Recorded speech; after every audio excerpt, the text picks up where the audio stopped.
Hello friends, welcome to Taxpuram. ரொம்ப நாள் ஆச்சு வீடியோ போட்டு. ஃபர்ஸ்ட் ஆஃப் ஆல் எல்லாருக்கும் வந்து ஹாப்பி தீபாவளி. தீபாவளி அப்படின்னாலே வந்து ஃபெஸ்டிவல் ஆஃப் லைட்ஸ் இல்லைங்களா? ஸோ ஒரு நல்ல விஷயத்துக்கான தொடக்க நாளாக கூட நம்ம இதை வந்து யூஸ் பண்ணிக்கலாம்.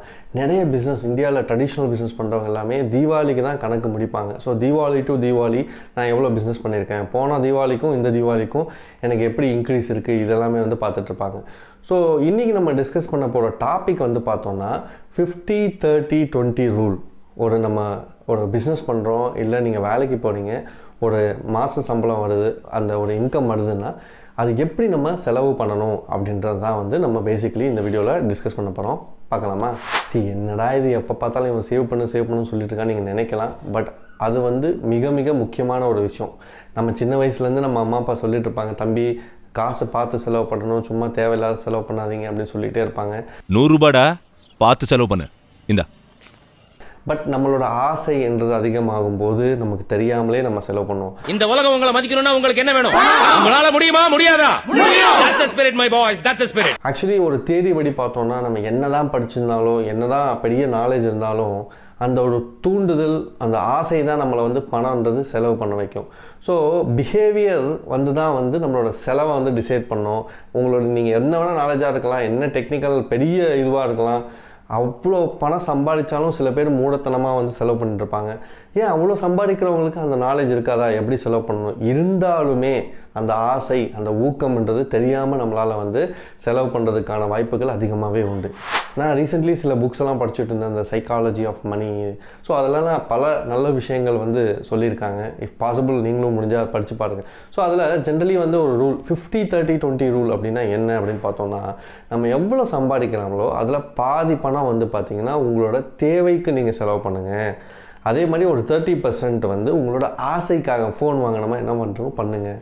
அதே மாதிரி 20% கண்டிப்பாக சேவ் பண்ணியே ஆகணும் அப்படின்ற மாதிரி வந்து சொல்கிறாங்க. ஸோ ஃபார் எக்ஸாம்பிள் நீங்கள் ஒரு 5000 ரூபா ஒரு மாதத்துக்கு சம்பளம் வாங்குறீங்கன்னு வச்சுக்கோங்கப்பா, ஒரு 1000 ரூபா உங்களால் சேவ் பண்ணி வைக்க முடியுமா அப்படின்றது ஒரு கொஷினாக இருக்கும். ஆனாலுமே நீங்கள் அட்லீஸ்ட் ஒரு 1000 ரூபா இருக்கட்டும், 500 ரூபா இருக்கட்டும், ஏன் 100 ரூபா கூட இருக்கட்டும், உங்களால் சேவ் பண்ண முடியுது அப்படின்னா வந்து ஒரு 10 வருஷம் கழிச்சோ இல்லை 20 வருஷம் கழிச்சோ அந்த பார்க்கும்போது அது ஒரு பெரிய அமௌண்ட், உங்கள் லெவலுக்கு அது ஒரு பெரிய அமௌண்ட்டாக வந்து இருக்கும்.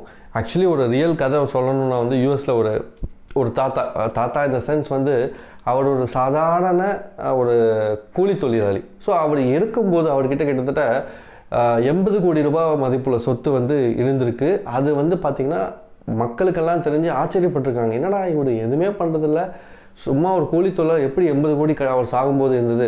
ஆனால் அவர் சாகும்போது அவருடைய ஏஜ் வந்து பார்த்திங்கன்னா 90 years, 90 வயசு ஆகிடுச்சு. ஸோ அவர் வந்து குட்டியாக இன்வெஸ்ட் பண்ண மியூச்சுவல் ஃபண்ட்ஸில், ஸ்டாக்ஸில் இன்வெஸ்ட் பண்ணது எல்லாமே வந்து காம்பவுண்டிங் எஃபெக்ட் அப்படின்னு சொல்லுவோம் இல்லைங்களா, வட்டி மேல் வட்டி.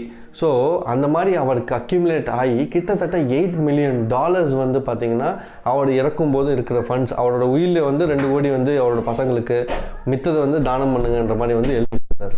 ஸோ இந்த மாதிரி நம்ம சேவ் பண்ணுறது வந்து என்னடா 100 ரூபா 200 ரூபாலாம் சேவ் பண்ணி என்ன ஆகுது, வா செலவு பண்ணலாம் அப்படின்ற மாதிரி யோசிக்கிறத விட கொஞ்சம் கொஞ்சமாக நீங்கள் சேர்த்து வைக்கும்போது உங்களுக்கே தெரியாமல் அது ஒரு பெரிய தொகையாக ஒரு 5 வருஷம் கழிச்சோ 10 வருஷம் கழிச்சு பார்க்கும்போது அது உங்களுக்கு ஒரு விஷயத்துக்கு ஹெல்ப் பண்ணும்போது அதோட பெனிஃபிட் வந்து நீங்கள் என்ஜாய் பண்ணுவீங்க. ஸோ தயவு செஞ்சு இந்த தீபாவளிக்கு ஒரு ரெசல்யூஷன் பண்ணி நீங்கள் வேணால் எடுத்துக்கோங்க. யாராவது ஒருத்தர் எடுத்தால் கூட I will be very happy. நீங்கள் என்ன சம்பாதிக்கிறீங்களோ அது வந்து அட்லீஸ்ட் 20% வந்து அந்த மாதத்தில் ஒரு பிபிஎஃப்பில் போடலாம், பிஎஃப்பில் போடலாம், மியூச்சுவல் ஃபண்ட்ஸில் போடலாம், எஃப்டியில் போடலாம். உங்களால் அதில் போட்டுட்டு எடுக்க முடியாத மாதிரி வந்து எடுங்க. இப்போ ஜென்ரலாக ஒரு டெண்டன்சி இருக்குது, நீங்கள் எஃப்டியில் போட்டு வச்சா கூட அது நம்ம கையில் இருக்கிற மாதிரி தான், எப்போ வேணுமோ டப்புன்னு எடுத்துருவோம். அதுவே நீங்கள் ஒரு பிபிஎஃப்லையோ இல்லை ஒரு மியூச்சுவல் ஃபண்ட் லாக்கடு ஸ்கீம்லையோ போட்டுட்டிங்கன்னா உங்களால் எடுக்கவே முடியாது, நினச்சாலே எடுக்க முடியாது. அந்த மாதிரி ஃபண்ட்ஸில் போட்டு வச்சுட்டிங்கன்னா வந்து நீங்கள் ஃப்யூச்சரில் இந்த காம்பவுண்டிங் எஃபெக்ட் என்ஜாய் பண்ணுறதுக்கான வாய்ப்புகள் நிறையவே இருக்குது. இன்னொன்று இப்போ நடக்கிற ட்ரெண்டில் நிறைய என்னென்னா நம்ம தேவையில்லாத பொருள் நிறைய வாங்கிட்டுருக்கோம் அப்படின்றது ஃபேக்ட் இல்லைங்களா. ஐஃபோன் வாங்குறது, அது வாட்ச் வாங்குறது, இல்லை எக்ஸ்பென்சிவ் ஐட்டம் வாங்குறது, மற்றவங்களுக்காக சொசைட்டிக்காக வாங்குறது. ஸோ இது எல்லாமே நீங்கள் வந்து மேபி 20s இருக்கீங்க, 25 இருக்கீங்க, இப்போ தான் நீங்கள் ஆரம்பிச்சிருக்கீங்கன்னா அந்த பில்டப்பெல்லாம் நம்மளும் கொடுக்கணும்னு தோணும். பட் வேறாஸ் கொஞ்சம் மெச்சூரிட்டி உங்களுக்கு வர ஆரம்பிக்கிறதுனா இதெல்லாம் தேவையில்லாத ஒரு விஷயன்றது உங்களுக்கு வந்து தெரியும். ஸோ எக்ஸ்பென்சிவ் திங்ஸ், தேவையில்லாத விஷயங்களுக்கு நம்ம செலவு பண்ணாமல் தேவை இருக்கிற பொருள் மட்டும் செலவு பண்ணிவிட்டு மினிமமாக நம்ம எழுந்தோன்னா வந்து வில் பி ரொம்ப சந்தோஷமாகவும் இருப்போம். கடன் வாங்காமல் இருக்கிறதுன்றது வந்து ஒரு மிகப்பெரிய ஒரு விஷயம் இந்த காலத்தில். ஸோ அதெல்லாம் நம்ம பண்ணோம் அப்படின்னா வந்து நம்ம லைஃபே வந்து பார்த்திங்கன்னா ரொம்ப சந்தோஷமாக இருக்கும். ஸோ இப்போ நீங்கள் இந்த வீடியோ பார்த்துட்ருக்கீங்க அப்படின்னா மனசில் என்ன நினைக்கிறீங்க? சேவ் பண்ணுறது நல்லதா கெட்டதா? இல்லை உங்களோட ஒப்பீனியன் என்ன? நீங்கள் சேவ் பண்ண ஸ்டார்ட் பண்ணியிருக்கீங்களா இல்லையா? இல்லை சார் நான் வந்து பல வருஷமாக சேவ் பண்ண மறந்துட்டேன், இனிமேல் நான் சேவ் பண்ணுறேன் அப்படின்ற மாதிரி ஒரு ரெசல்யூஷன் எடுக்கிறீங்களா? கமெண்ட் செக்ஷனில் கமெண்ட் பண்ணுங்கள், தெரிஞ்சுக்கலாம். எங்களோட அப்டேட்ஸ் உங்களுக்கு இன்ஸ்டண்ட்டாக வேணும்னா எங்களோட டெலிகிராம் சேனலும் நீங்கள் ஜாயின் பண்ணலாம். அதுக்கான லிங்க் வந்து டிஸ்கிரிப்ஷனில் இருக்குங்க. ஹோப் இந்த இன்ஃபர்மேஷன் உங்களுக்கு யூஸ்ஃபுல்லாக இருக்கும். நம்மளே இதே மாதிரி இன்ட்ரெஸ்டிங் டாபிக்ஸோட அடுத்த வீடியோவில் சந்திக்கலாம். அது வரைக்கும் உங்கள் கார்த்திக் ஃப்ரம் Taxpuram. தேங்க்யூ.